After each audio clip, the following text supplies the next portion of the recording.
Furahi TV.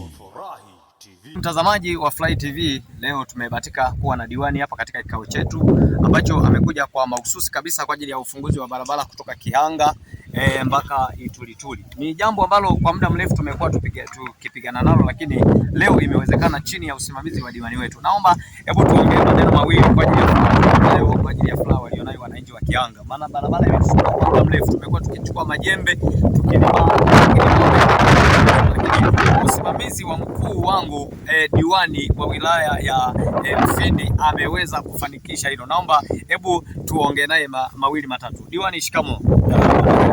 Tunamshukuru Mungu. Hongera. Asante. Wananchi wa Kihanga tunayo furaha kwa ajili ya jambo hilo tufanikishie. Kwa kweli wewe ni mama. Asante sana. Nimewezaje kufanikisha kitu kama hicho? Manake tulikuwa akili yetu imesimama, lakini kwa uwezo wako kwa kupigana kwa kupigania swala hili umefanikisha. Umewezeje? Hebu ongea na mwananchi anayekuangalia.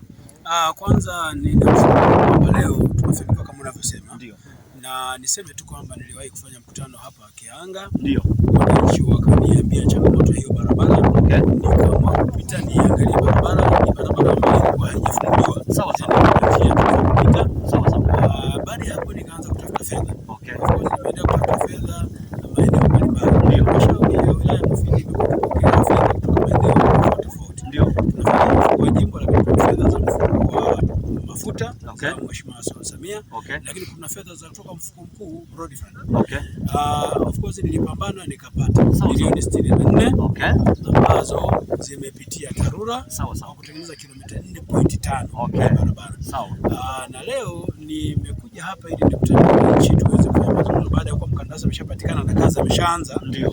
Ili kuzungumza na wananchi kuona namna gani kilomita zilizobaki, kwa sababu nilipambana nikapata kilomita 10. Sawa. Sio kilomita. Sasa hizi zinazobaki 5.5 tuone zinawasaidiaje wananchi hawa tena wa Kihanga. Sawa sawa. Na ndio maana nimekuja. Okay. Nimefurahi kwa sababu halmashauri imenipokea. Sawa. Tumejadiliana na tumekubaliana kipande kinachobaki kiende katika barabara ipi. Sawa sawa. Kwa hiyo furaha yangu mimi ni namna wananchi wa Kihanga ambavyo wananipa ushirikiano mkubwa katika shughuli za maendeleo. Sawa. Sio barabara tu, ndio yako mambo mengi. Ndio. Na hapo wakati unataka kueleza, nilikuwa nataka nikuulize swali, unawezaje kumanage mambo haya? Maana yake nikiangalia sasa hivi napambana na swala la barabara, lakini nikiangalia kule zahanati ya Kihanga kuna mambo yanaendelea, najua ni chini ya usimamizi wako pamoja na alafu nikiangalia tena hapa shule ya msingi Mpembe napo pana mambo yanaendelea. Unawezaje kumanage mambo hayo, mheshimiwa diwani?